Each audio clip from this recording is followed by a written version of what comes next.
Video को कर देना लाइक, चैनल को मार देना सब्सक्राइब, साथ में बेल आइकॉन भी दबा देना ताकि आपको मेरी मम्मा की वीडियो की नोटिफिकेशन सबसे पहले हासिल हो जाए।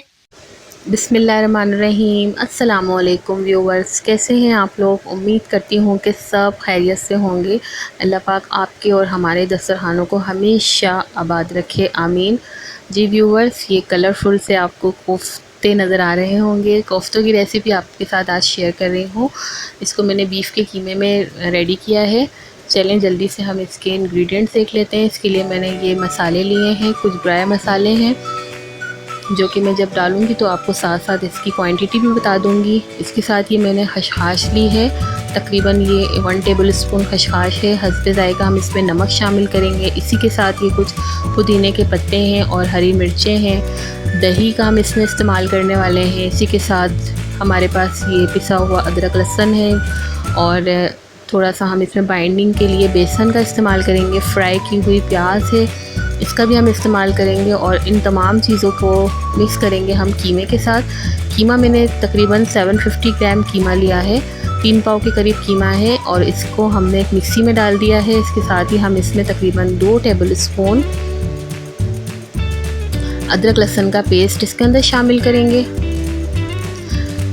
हस्बे ज़ायका आप इसमें नमक शामिल कर दें। मैं इसमें तकरीबन 1 टेबल स्पून नमक शामिल कर रही हूँ।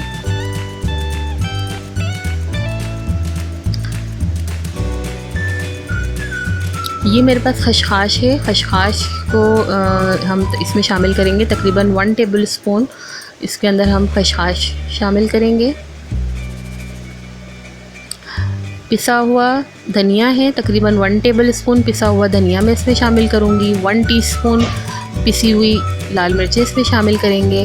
हाफ़ टी स्पून हम इसमें हल्दी की शामिल करेंगे और हाफ़ टी स्पून ही हम इसके अंदर पिसा हुआ गरम मसाला ऐड करेंगे।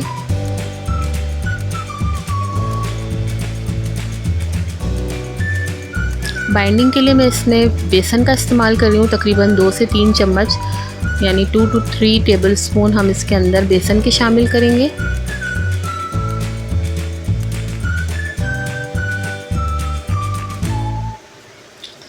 ये फ्राई की हुई प्याज है, प्याज हम अभी भी शामिल करेंगे और जब हम ग्रेवी बनाएंगे उस टाइम पर भी जो प्याज यूज़ होगी वो मैं आपको बताऊंगी। ये मैंने 1-2 अदद प्याज ली थी, उसको फ्राई कर लिया है गोल्डन ब्राउन करके, वो भी मैंने इसमें शामिल कर दी है।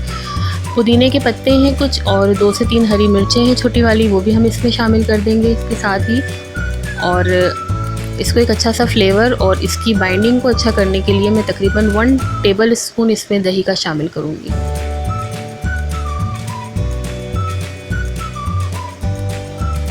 तमाम मसालों को हम अब ये अपना मिक्सर चला के अच्छे तरीके से कीमे के साथ मिक्स कर लेंगे ताकि तमाम चीज़ें जो है वो कीमे के अंदर अच्छे से मिक्स हो जाएं। ये देखें, इसकी इस तरीके की शक्ल आई है। मैंने इसमें लाल मिर्चों का इस्तेमाल कम किया है तो ये, मगर इसका टेस्ट इंशाल्लाह बहुत ही अच्छा आएगा। इसकी हम बॉल्स बना लेंगे। जिस साइज़ की आपको बॉल पसंद हो आप उस साइज़ की बॉल बना लें, लेकिन याद रखें कि उसके अंदर कोई क्रैक ना हो, बगैर क्रैक की बॉल हो, ताकि जब हम ग्रेवी बनाएं और उसके अंदर ये कोफ्तों को ऐड करें तो वो उसमें टूटे नहीं जाके। देखें कितने स्मूथ बनाए हैं, कोई इसके अंदर क्रैक नहीं है। इसकी ग्रेवी हम तैयार करते हैं। 2 बड़े चम्मच भर के मैंने ऑयल लिया है और अब इसके अंदर 2 टेबल स्पून में इसमें अदरक लहसुन का पेस्ट शामिल कर रही हूँ।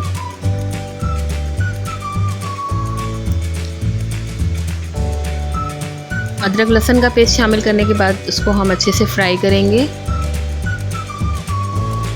वही वाले मसाले जो हमने उसमें शामिल किए थे कोफ्तों के अंदर, इसके अंदर थोड़ी क्वांटिटी बढ़ा देंगे। 2 टेबल स्पून इसमें मैंने पिसा हुआ धनिया लिया है, 1 टेबल स्पून इसमें मैंने लाल मिर्चों का पाउडर लिया है, हाफ़ टी स्पून हल्दी का और तकरीबन 1 टीस्पून इसके अंदर पिसा हुआ गरम मसाला शामिल किया है। तमाम चीज़ों को अच्छे तरीके से मिक्स करेंगे। इसके साथ ही मैंने इसमें टमाटर लिए हैं, 2 छोटे टमाटर लिए हैं और उसका मैंने पेस्ट बना लिया है, वो भी इसमें शामिल कर दिया है। 1 टीस्पून इसमें हम नमक शामिल करेंगे। हरी मिर्चें पिसी हुई मैंने थोड़ी सी इसमें टेस्ट के लिए, ये बड़ी वाली जो हरी मिर्ची होती है उसको मैंने पीस लिया है। 2 हरी मिर्चें थी, उनको पीस के वो भी इसमें शामिल कर दिया है और अब हम इसको